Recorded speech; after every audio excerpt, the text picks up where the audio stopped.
जैनम जयतु शासनम सर्वकल्याणकारकम।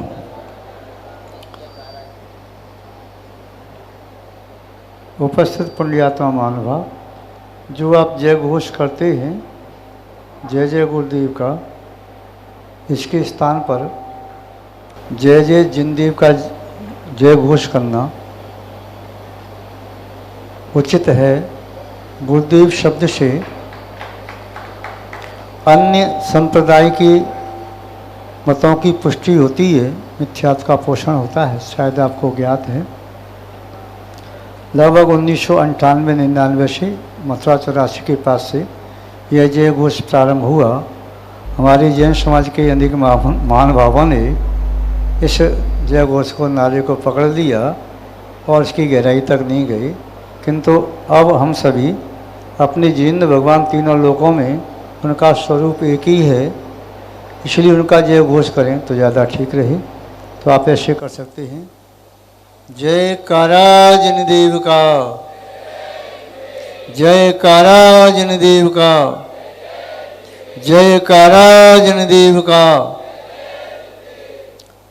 उपस्थित धर्म स्नेही सत श्रद्धालु भव्यवर पुंडरीक इस दक्षिण पार्श्वभाग में विराजित भारतवर्ष के शीर्षस्थ मूर्धन्य सरस्वती पुत्र, जिन शासन की प्रभावना में आसक्त, स्वाध्याय का जिन्हें व्यसन है, परोपकार का भाव चित्त में विद्यमान रहता है, ऐसे सभी विद्युतगण और वाम पक्ष में विराजित नगर के प्रतिष्ठित सम्मानीय धर्मानुरागी पुण्यात्मा उपासक महानुभाव, यहाँ पर द्वितीय दिवस के प्रथम सत्र की गोष्ठी यहाँ पर रखी, जिसमें 4 आलेखों का वाचन हुआ, जिनकी समीक्षा अपनी अध्यक्षीय उद्बोधन में सम्मानीय डॉक्टर श्री जय कुमार जी उपाध्याय ने की। और ये आलेख जिन्होंने सुने थे, निस्संदेह अत्यंत विद्वत्तापूर्ण आलेख थे। जैन वाङ्मय का आलोड़न करके, अन्य परसमय संबंधी ग्रंथों का अध्ययन करके, जिस प्रकार उन्होंने अपने आलेखों के माध्यम से ग्रंथों की प्रामाणिकता एवं उपादेयता यहाँ पर प्रस्तुत की, वह निस्संदेह मुक्त कर्ण से प्रशंसा के योग्य है। महानुभाव, ये विद्युत गोष्ठियाँ निस्संदेह ये प्रमार्जन का कार्य करती है। जैसे स्वर्ण अपने आप में स्वर्ण होता है, कनक पाषाण है, किंतु जब तक उसे 16 ताप से नहीं तपाया जाता है तब तक शुद्ध नहीं हो पाता। उसी प्रकार विद्वानों के माध्यम से, इन गोष्ठियों के माध्यम से बहुत सारे विषय जिन पर ऊहापोह होती है, वे प्रमार्जित हो जाते हैं। हीरा आदि रत्न अपने आप में उत्कृष्ट मानी जाती हैं, किंतु जब तक वह कुशल जोहरी के द्वारा तराशे नहीं जाते हैं तब तक उनका मूल्य, उचित मूल्य प्राप्त नहीं हो पाता। चाहे पाक सामग्री कितनी भी रखी हो और कुशल पाक शास्त्री जब तक उस पाक सामग्री का सही सदुपयोग करके उत्तम व्यंजन आदि नहीं बनाती हैं, तब तक वह पाक सामग्री वह उपयोगी नहीं मानी जाती। वह सामग्री यदि अव्यवस्थित है, उसका अनुपात यदि कम ज़्यादा है, तो वह भोजन सामग्री विषाक्तवत हो जाती है। अतः वह कुशल महिला या पाक शास्त्री उस सामग्री के माध्यम से अमृतोपमा वह सुपाच्य, रुचिवर्धक एवं आरोग्यवर्धक भोजन तैयार कर सकता है।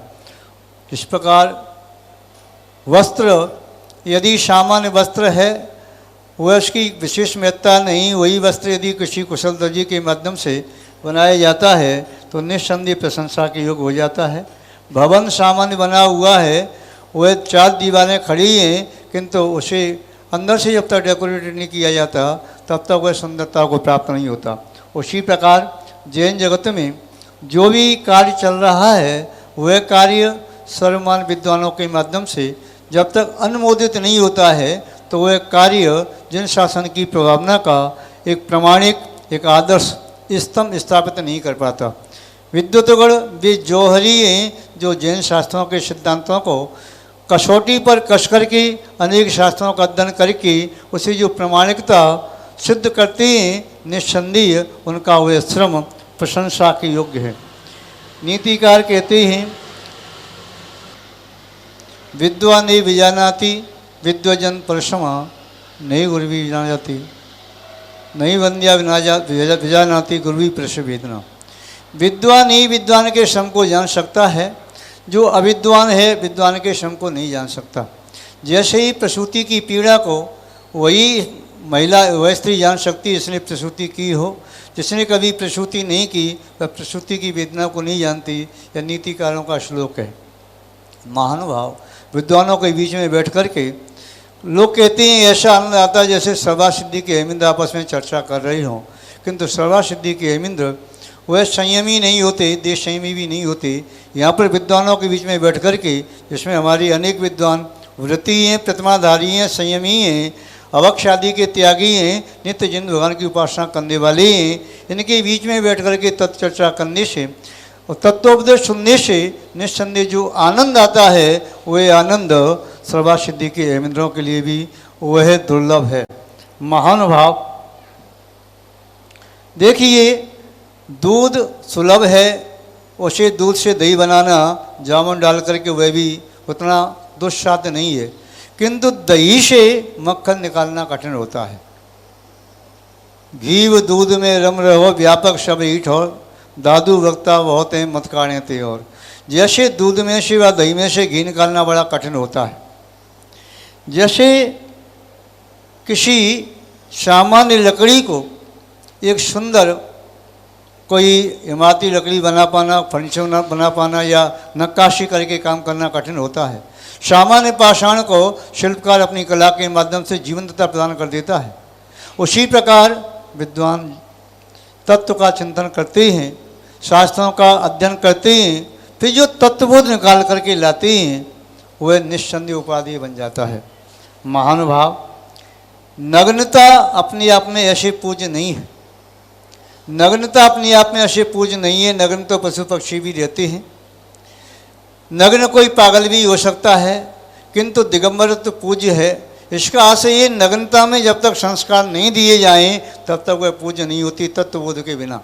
ऐसे ही विद्वानों के बिना जब तक किसी विषय पर ऊहापोह न हो, विशद विचार विमर्श न हो, और पुनः जैसे कोर्ट में बहस होती है वकीलों की, ऐसे तत्व विद्वानों का आपस में वह संवाद न हो तब तक उस तत्व का विशेष बोध नहीं हो पाता, जो आप यहाँ पर अपनी आलों के आलेखों के माध्यम से यहाँ पर प्रमाणिक ज्ञान प्रस्तुत कर रही हैं, वह निस्संदेह प्रशंसा के योग्य है। महानुभाव ये प्रमार्जन का कार्य वही कर सकता है जिसके पास दोष और गुण वीक्षक दृष्टि हो। मुनि महाराज तिक्षी हाथ में लेकर के मुनि अकेले नहीं बन जाते, वे प्रमार्जन करते हैं, प्रमाद का त्याग करके गमन करते हैं, अन्य चर्या में प्रमाद का त्याग करते हैं, तभी वे पूजनीय होते हैं। केवल पंखों का गुच्छा लेकर के कोई संयमी नहीं हो जाता। तो प्रमार्जन का कार्य होता है जीव रक्षा के लिए। ऐसे ही विद्वान लोग प्रमार्जन का कार्य करते हैं। आचार्य भगवान जिनसन स्वामी जी ने आदि प्राण में लिखा है कि जिस प्रकार कोई व्यक्ति यदि मेरे शास्त्र में से अवगुणों को दोषों को ग्रहण करता है तो मुझे खुशी होती है। क्यों? क्योंकि जिससे मेरा वह काव्य निर्दोष हो जाए। इसी तरह विद्वजन यहाँ पर आगे शास्त्रों पर अपनी आलेख वाचन करते हैं, सुझाव देते हैं। उनके सुझाव वास्तव में ग्राह्य, विचारणीय एवं आगे अनुकरणीय भी हो सकते हैं। इसलिए प्राय करके, क्योंकि आज वर्तमान काल में कोई सर्वज्ञ तो है नहीं, यहाँ तक कि एक देश प्रत्यक्ष ज्ञानी भी कोई नहीं है, और तो और कोई शुद्ध केवली भी नहीं है। इतना ही नहीं, कोई शुद्ध का बहुत बड़ा पारगामी भी नहीं है। हम सब अल्प बुद्धि के धारक हैं। इसलिए आपस में बैठ कर के जो कुछ भी आपकी समझ में आया, हमारी समझ में आया, आपस में चर्चा करके हम यदि यथार्थ का प्रतिपादन करेंगे तो संभव है जन शासन की प्रभावना अधिक कर सकेंगे, जन शासन की नींव सुचिर काल तक स्थायी कर सकेंगे। क्योंकि वर्तमान काल पंचम काल है। इस पंचम काल में मतभेद बहुत होते जा रहे हैं। प्रत्येक व्यक्ति अपनी एक नई पहचान, नई छाप बनाना चाहता है। मेरी बात को अन्यथा न लें। प्रत्येक व्यक्ति चाहता है मेरी नई एक छाप लगे, चाहे वह संत हो, चाहे वह विद्वत जगत में कोई व्यक्ति हो, चाहे कोई श्रेष्ठी हो, वह चाहता है मैं सबसे अलग हटके दिखाई दूँ। और अलग हटके दिखाई देने का आशय होता है वह सबका विरोधी बन जाता है, क्योंकि वह कहीं लीक से हट करके चलना चाहता है। महानुभाव, हम विद्वानों से इतना संकेत करना चाहते हैं, आप सब समझदार हैं, सब जानते हैं, और हम ये भी मानते हैं कि शायद आप धन के लोभ में आकर के कहीं भी किसी ऐसे तत्व का पोषण नहीं करेंगे जो तत्व कहीं भविष्य में जिन शासन के लिए अप्रिय या घातक हो जाए। हमारा इतना ही विनम्र शब्दों में, वात्सल्युक्त मधुर शब्दों में इतना ही संकेत है कि आपसे हमें बहुत उम्मीदें हैं। पूज्य आचार्य भगवान विद्यानंद जी महाराज कई बार कहते थे कि विद्वानों को हमको एक श्लोक बताते हैं पूरे भारतवर्ष में, वह उसकी प्रभावना करते हैं। तो विद्वतगण वहाँ तक पहुँच जाते हैं, यहाँ तक साधु भी नहीं पहुँच पाते। इसलिए जो पूर्ववर्ती विद्वानों ने शीतलाचार्य के निवारण में जो अपनी अहम भूमिका निभाई थी, हम अपेक्षा करते हैं वर्तमान काल में भी यदि निर्भीकता के साथ उस प्रकार आपका यदि यह प्रवृत्ति रहे, व्यवहार रहे, तो निस्संदेह सबके लिए प्रशंसनीय रहेगा। अधिक हमें कुछ नहीं कहना है, क्योंकि आप सब समझदार हैं और जानते हैं समझदार व्यक्ति के लिए इशारा ही पर्याप्त होता है। मैं पूज्य आचार्य श्री विद्यानंद जी महाराज के द्वारा सम्मानित और उनके लिए सर्वप्रिय विद्वान हमेशा रहे, उन सबका हृदय से आदर भी करता हूँ। उनके प्रति हमेशा सद्वात्सल्य भावना रखता हूँ कि इसी तरह उनके माध्यम से जिन शासन की महती प्रभावना होती रहे और हमारे विद्युतगण भविष्य में भी जिन शासन के एक अचिर नहीं चिरकालीय स्थायी स्तंभ की तरह से अपने व्यक्तित्व को शुद्ध करें। इन्हीं सद्भावनाओं के साथ एक बार अंतरात्मा से पुनः आप सबको वात्सल्यपूर्वक बहुत बहुत आशीर्वाद, बहुत बहुत आशीर्वाद। धर्म स्नेही सत श्रद्धालु भव्य वर पुंडरीक पुण्यात्मा महानुभाव, देश के विभिन्न क्षेत्रों से समागत जिन शासन के स्तंभ स्वरूप ज्ञान मूर्ति जैन वाङ्मय के मूर्धन विद्वान, ख्याति लब्ध अन्य सभी प्रतिष्ठित महानुभाव, गोष्ठी का प्रथम सत्र प्रारंभ हुआ। प्रथम आलेख वाचन सम्माननीय प्रोफेसर श्री डॉक्टर जयकुमार उपाध्याय जी ने तच्च सारो ग्रंथ की सार गर्भित प्रामाणिक बोधप्रद एवं आप सभी के लिए उपयोगी आलेख का वाचन किया। प्रस्तुत ग्रंथ में 4 तत्वों की बात कही है। पारिवारिक तत्व, सामाजिक तत्व, राजनीतिक तत्व, आध्यात्मिक तत्व। प्रथम तत्व परिवार किस प्रकार से आदर्श रूप में अपना सुखद और शांति में जीवन व्यतीत कर सकता है, समाज में रहकर के किस प्रकार अपने कर्तव्यों की पालना की जा सकती है, तथा किस प्रकार ग्राम, नगर, महानगर, प्रांत और देश का संचालन करना चाहिए एवं इससे उपरतम अपने जीवन में नरभव का सार प्राप्त करने के लिए किस प्रकार आध्यात्मिक विद्या को प्राप्त करें, किस प्रकार सुसंस्कारों के माध्यम से मोक्ष मार्गी बने, किस प्रकार जीवन को परमात्मा बनाने के लिए गतिशील हों, इस संबंध में चर्चा की है, जो कि यहाँ पर अभी आपने सुनी। जिस प्रकार गंध के बिना पुष्प, रस स्वाद के बिना कोई फल, शीतलता के बिना जल कोई महत्वपूर्ण नहीं होती, उसी प्रकार सुसंस्कारों के बिना जीवन मूल्यवान नहीं होता। सुसंस्कारों के माध्यम से जीवन स्वपर के लिए सुखद और कल्याण में बन पाता है। अन्य आलेखों को आप यहाँ सुनेंगे। हमारे उच्च कोटि के विद्वान इतना श्रम करके ग्रंथ का पूर्ण वाचन करके उस ग्रंथ में जो भी उपयोगी सामग्री प्राप्त हुई उसको उन्होंने शब्दों में एक माला की तरह से गूंथ करके यहाँ पर लाए हैं। उन आलेखों को बड़े भावपूर्वक स्वकल्याण की भावना से आप सभी सुने। समागत सभी विद्वानों को वात्सल पूर्वक अंतरात्मा से बहुत बहुत आशीर्वाद है। इसी तरह से उनके माध्यम से जिन शासन की प्रभावना न केवल भारत देश में विश्व के कोने कोने तक पहुँचे, जिन शासन ऊंचाइयों को प्राप्त हो, जिन शासन का ध्वज और उतुंग लहराता हुआ दिखाई दे, ऐसी हम भावना भाते हैं।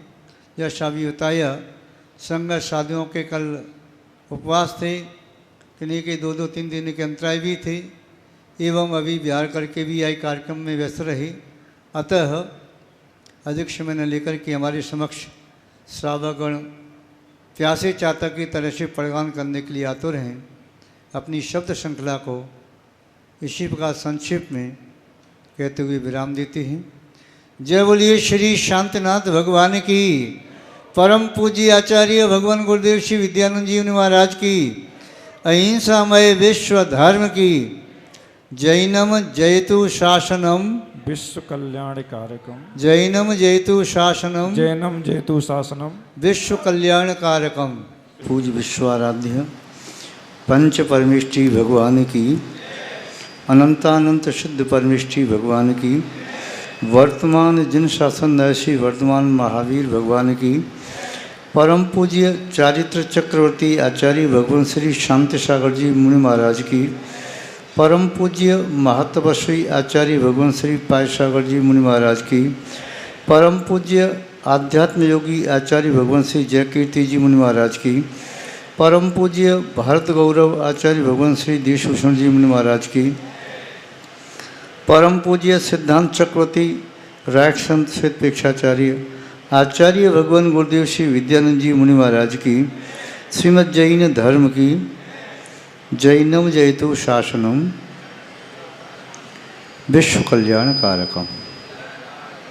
जय घोष कल्याण जिंद भगवान का, जय कारा जिन देव का। बहुत सुंदर। परम पूज्य राष्ट्र संत आचार्य बसुनंदी जी महाराज की, समस्त मुनि संघ की। उपस्थित विद्वान ध्यान रखें, हमने कोई राष्ट्र संत की उपाधि प्राप्त की नहीं, न कभी प्राप्त करने की भावना है। यह उपाधि हमारे परम पूज्य गुरुदेव की थी, इसलिए हमारे नाम के साथ इस शब्द का प्रयोग न करें तो बहुत अच्छा लगेगा हमें। धर्म स्नेही सत श्रद्धालु भव्यवर पुंडरीक पुण्यात्मा महान भाव। अभी समागत विद्वानों ने जो दुर्धर साधना स्वरूप श्रुत श्रम करके नवनीत की तरह से आत्मा के लिए पाथेय अमृतोपमा भोजन प्रस्तुत किया, निस्संदेह उनका श्रम श्लाघनीय है, प्रशंसनीय है। विद्वानों से आज हमें अधिक अपेक्षा है, शादियों की अपेक्षा से भी ज़्यादा। कदाचित साधकों का समय अधिक साधना में लग रहा हो या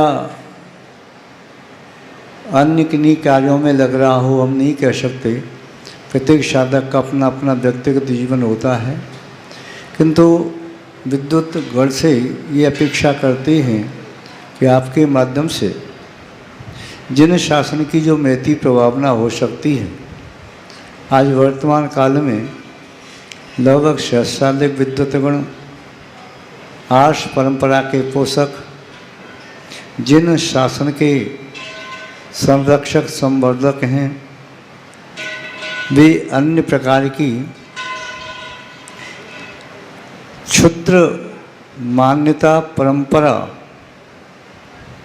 और किसी अवधारणा व पंथ आदि का पोषण नहीं करेंगे। शाश्वत जिन शासन की रक्षा करना हमारा और आपका परम कर्तव्य है। यदि क्षुद्र स्वार्थ व लोभ से हम कहीं किसी क्षुद्र मान्यता धारणा व संप्रदाय का पोषण करते हैं, तब शायद ऐसा ही प्रतीत होगा हम मूलभूत जिन शासन का कहीं से हिरास कर रहे हैं। अतः आपका जो श्रम वर्तमान काल में चल रहा है, दूरदृष्टि के माध्यम से आप चिंतन करते हैं और समीचीन राह दिखाने का कार्य करते हैं। समाज आपके प्रति बड़ी आशान्वित रहती है और आगे भी समाज को विद्वानों से बहुत अपेक्षाएं हैं। महानुभाव, अभी आलेखों में क्वचित कदाचित कोई बातें आई थी, उनका समाधान बैठ के कर लेंगे। एक बात जैसे अभी आशीष जी ने कही थी लोच शब्द के संबंध में, श्रवण भावों में, तो लोच शब्द ऐसा नहीं है कि उसका क्रम कोई नियत हो। ये जैसे अपन प्रतिक्रमण पढ़ते हैं, वसम दिंदिय रोदो लोचा वासे मचलम अढ़ाणम, वहाँ पर लोच शब्द का प्रयोग शटावशक से पहले भी कर दिया। भट्ट के आचार्य ने भी कई मूल गुणों का आगे पीछे कथन किया। आचार्य महोदय शिवकोटि मुनराज ने व शिवचंद्र स्वामी ने भी अलग अलग प्रकार से क्रम रखा। जैसे 12 अनुपेक्षाएँ हैं या 10 धर्म हैं, उनका क्रम भी उन्होंने रखा। तो ऐसा नियामक हेतु नहीं है कि इसके बाद यही आए, किंतु कई बार ऐसा होता है हम प्राय करके जिन शब्दों को जैसे सुनते रहते हैं उसके प्रतिकूल या कहीं आगे पीछे सुनने पढ़ने देखने में आता है तो हमें थोड़ा सा वो खटक जाता है। ये मानव की सहज प्रवृत्ति है। एक दूसरी बात हम कहना चाह रहे हैं, ये बात तो चलो सामान्य बातें हैं, बैठ कर के आपके साथ मिल कर के और भी बातें की जा सकती हैं। ग्रंथों का यदि कोई दोषपूर्ण तो संशोधन भी किया जा सकता है। आप और हम सब मिलकर के जिन शासन की प्रभावना के लिए ही कार्य कर रहे हैं, न आपका कोई उद्देश्य नाम ख्याति का है और न हमारा ही कोई ऐसा उद्देश्य है। वर्तमान काल में जिन शासन को जीवंत रखना बहुत ही मुश्किल हो रहा है। हमारी जैन सिद्धांतों के साथ यदि कहीं खिलवाड़ होता है, यदि कोई व्यक्ति कुतर्क देते हैं तो हमें भी उसी प्रकार से सामना करना पड़ेगा। मिलेच्छ को मिलेच्छ की भाषा में समझाना है, आर्य को आर्य की भाषा में। युद्ध क्षेत्र में जो कोई लाठी से युद्ध करता है तो लाठी से ही सामना करना है, तलवार वाले के साथ तलवार का, और पुनः धनुष्वाण लेकर के युद्ध करता है तो उसी अस्त्र से हमें भी युद्ध करना पड़ेगा। आज डिजिटल मीडिया, जो प्रिंट मीडिया, इलेक्ट्रॉनिक मीडिया इत्यादि के माध्यम से हम जिन शासन की प्रभावना कर सकते हैं। दिगंबर जैन आमनाय जिन शासन की प्रभावना करने में ऐसा प्रतीत होता है आज बहुत पीछे है। यदि जैन शब्द की खोज कहीं करते हैं तो प्राय करके दिगंबर आमनाय के सिद्धांत कम प्रकट होते हैं, अन्य आमनाय के सिद्धांत ज़्यादा दृष्टिगोचर होते हैं। कुतर्क करने वालों के लिए हमें भी ऐसे विद्वान तैयार करने पड़ेंगे जो कुतर्क का उत्तर कुतर्क से दे सके। यदि हम सुतर्क लेकर के आगम दिखाते दिखाते उसे समझाने की कोशिश करेंगे तो यह कहेगा ये ज़माना गया, शांति से बैठो, जो अभी हम चल रहे हैं वो ठीक चल रहा है। इसलिए महानुभाव, जैसे एक व्यक्ति ने पूछा आप शाकाहार की बात करते हैं और शाकाहार से अच्छा तो मांस भक्षण करना हो सकता है।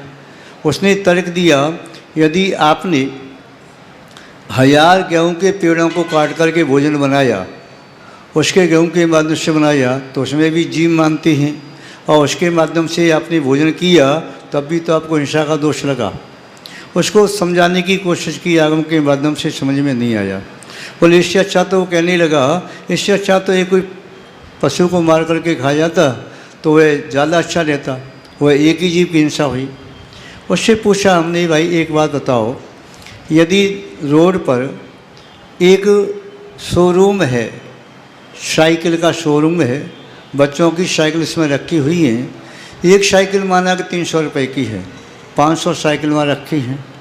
दूसरी ओर भी शोरूम है एक जिसमें बड़ी गाड़ी रखी हैं जो आपकी बहुत लग्जरी गाड़ी होती हैं, जिसकी एक ही गाड़ी की कीमत माना कि 1-2 करोड़ 5 करोड़ तक है।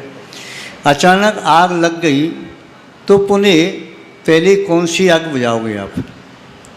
जहाँ लग्जरी गाड़ी रखी है, चाहे संख्या उसकी कमी है, उसका मूल्य आप जानते हैं अधिक है, और साइकिल बच्चों वाली साइकिल या खिलौने हैं तो इसका मूल्य अल्प है। तो बुद्धिमान व्यक्ति उसने कहा कि पहले जहाँ लग्जरी गाड़ी रखी है उसको पहले आग बुझाएंगे। क्यों भाई? वहाँ तो एक ही 2 वाहन रखे हैं, यहाँ तो 100-200 500 वाहन रखे हैं, किंतु इनका मूल्य कम है, उसका मूल्य ज़्यादा है। ऐसे ही एक इंद्रिय जीव जो आहार में जिनका सेवन आप करते हैं प्राशुक करके अचित्त करके, तो एक इंद्रिय जीव के प्रति जब भक्षण करते समय आपके चित्त में कषाय का भाव नहीं आता। जो कषाय का भाव किसी तसजीव के शरीर को कलेवर को भक्षण करने में आता है। ऐसे कई कुतर्क सुतर्क दे करके हम सामने वाले को समझा सकते हैं। अतः आज वर्तमान काल में जो युवा विद्वान हैं और वो जो काम कर रही हैं, निस्संदेह मुक्त कंठ से उनका कार्य प्रशंसा के योग्य है। महानुभाव वयोवृद्ध विद्वान जिनका अनुभव उनके चेहरे पर पड़ी एक एक झुर्री से टपकता है, जिनका अनुभव उनके प्रत्येक शब्द निश्चित होता है तो उसमें दिखाई देता है, उनका अनुभव प्रत्येक क्रिया में दिखाई देता है। और वे अभी हमारे सिद्ध प्रसन्न जी प्राचार्य जी कह रहे थे कि ज्ञान के साथ यदि संयम रहता है, विद्वानों के जीवन में यदि आचरण भी फलीभूत होता रहे तो ज्ञान कभी अजीर्ण नहीं करता। तो महानुभाव विद्वानों से भी अपेक्षा है अपनी शक्ति के अनुसार श्रावकोचित विधाओं का पालन भी करते रहें, जिससे आपकी आत्मा भी परिशुद्ध होगी। जिन वचन के माध्यम से संभव है सुनने वाले के कर्ण पवित्र हों और बोलने वाले की जिह्वा में अच्छा सुखद अनुभूति हो, वह मन अच्छा हो, किंतु संयम के माध्यम से, व्रत के माध्यम से, सदाचार के माध्यम से निस्संदेह आत्मा भी पवित्र होती है।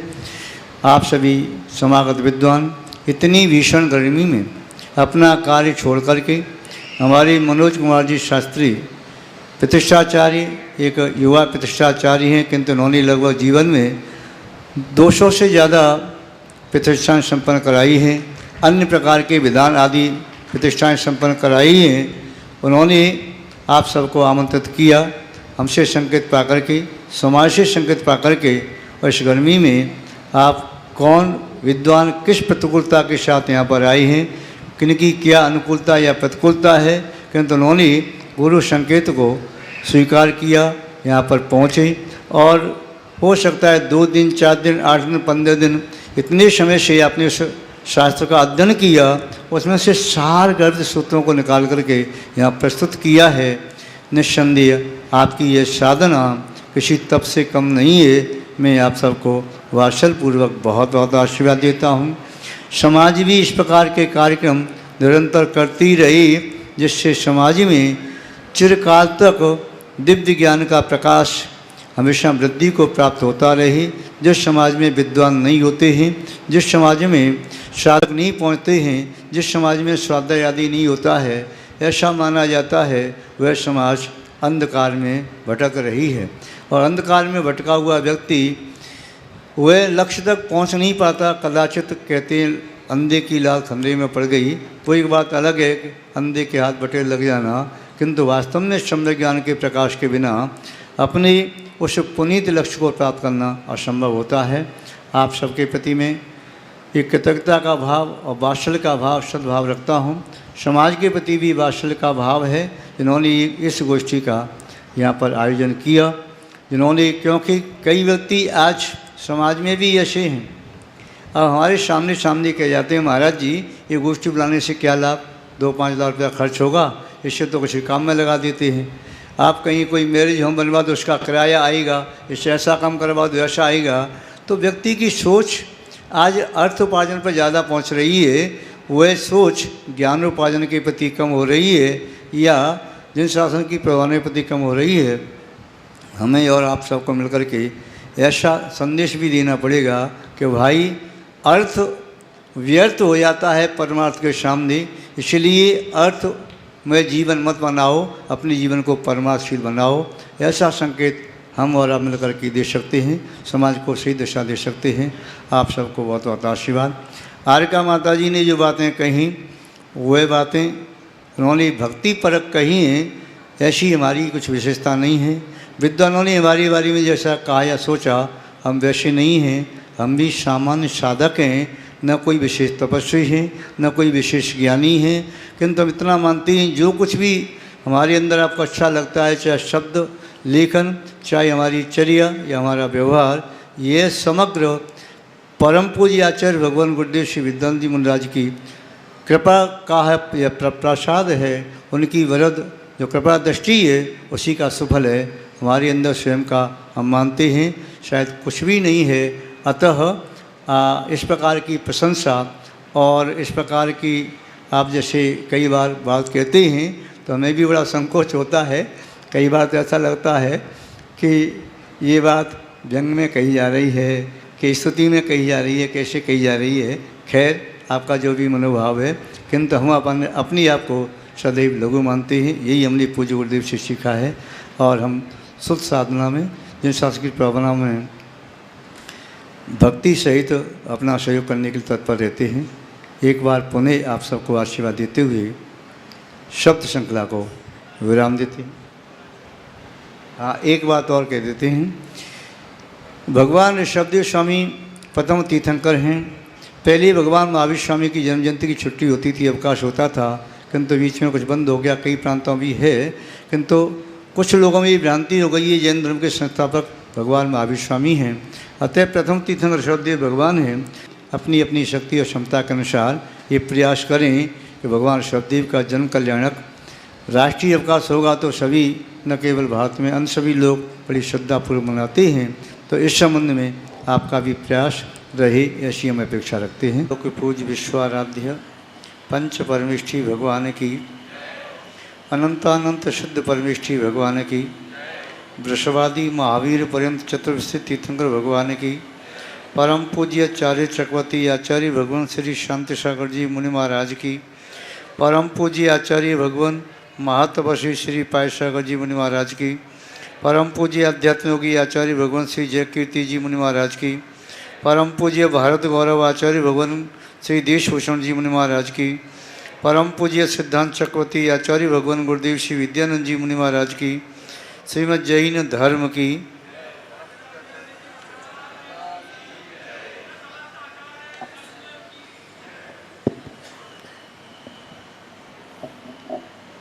उपस्थित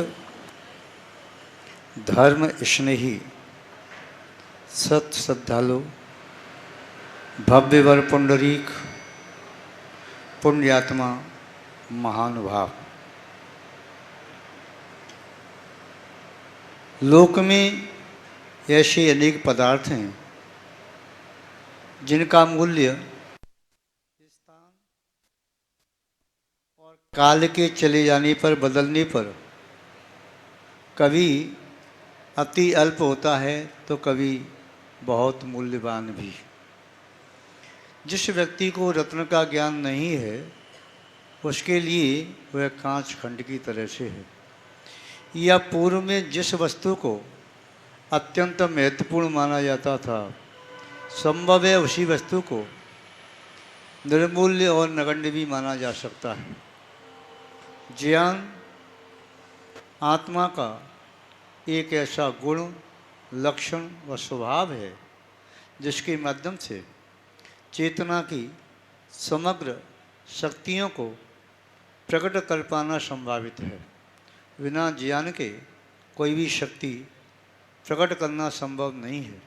महानुभाव, यहाँ पर उपस्थित विद्वत जगत जो अपना अहर्निश्रम ज्ञानोपासना में, जिन शासन की प्रभावना में एवं सपर के कल्याण में लगा रहे हैं, वे विद्वान समाज के लिए अभिवंदनीय हैं, समाज के द्वारा आदरणीय हैं, वंदनीय हैं। क्योंकि साधक सर्वत्र विचरण भ्रमण नहीं कर सकते, कई जगह प्रतिबंध भी है।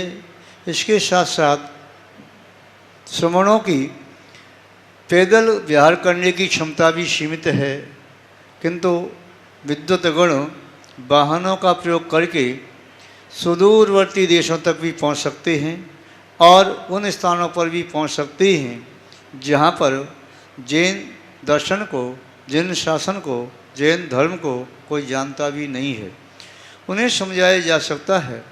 जो दिगंबर मुद्रा के बारे में जानते ही नहीं, दिगंबर मुद्रा को अशोभनीय, निंदनीय व अपशकुन के रूप में मानते हैं, वहाँ जाके दिगंबर संत वह मानव कल्याण के लिए, लोकहित के लिए यदि अपनी शब्द श्रृंखला को वहाँ प्रस्तुत करे, शब्दावली को प्रस्तुत करे, तो वह संभव नहीं है, क्योंकि वहाँ पर जाना ही शक्य नहीं है। निर्माण किया है, संभव है सहस्राब्दी तक ये इतिहास में स्वर्णाक्षरों में अंकित करने के योग्य हो। ऐसे कार्य करने के लिए आप सबको बहुत बहुत आशीर्वाद। और यहाँ पर विद्वतगण ने मिलकर के जो यहाँ पुस्तक प्रस्तुत की है, हम अपने आप को इसके योग्य नहीं मानते।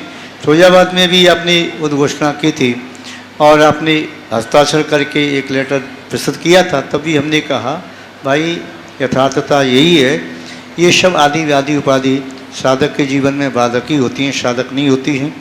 दूसरी बात, अभी हम डॉक्टर श्याम कुमार जी से कह रहे थे, कदाचित माना कि आपके द्वारा प्रदत्त उपाधि को हमने पचा लिया और हमारे मन में इस उपाधि रूपी पत्थर के गिरने से चित्त रूपी जल में हलचल नहीं हुई, मान लिया। किंतु कभी ऐसा भी तो हो सकता है कि एक उपाधि को देख करके सामने वाले साधक के मन में होड़ आए कि मुझे भी ऐसी उपाधि मिले। जैसे एक पूज्य आचार्य श्री विद्यानंद जी महाराज को राज संत की उपाधि दी, उन्हें कोई फर्क नहीं पड़ता, राज संत कभी उन्हें लगाया नहीं। सिद्धांत शक्ति की उपाधि दी, कोई फर्क नहीं पड़ता, या और भी उपाधि दी, उन्हें कोई फर्क नहीं पड़ा। किंतु उसका परिणाम ये भी रहा कि संत समाज में ऐसे कई संत हो गए जो अपने नाम के साथ राज संत आदि लगाने लगे। तो हमारा यही कहना है, ऐसी उपाधि आदि देना ज़्यादा उचित मुझे नहीं लगता, क्योंकि साधु जितना एक निष्प्रय रहे उपाधि आदि से, और ये भी एक परिग्रह है, इससे दूर रहे, तो हम समझते हैं साधना के क्षेत्र में उसकी गति त्वरित हो सकती है, शीघ्र हो सकती है। आप सबके लिए पुनः पुनः साधुवाद।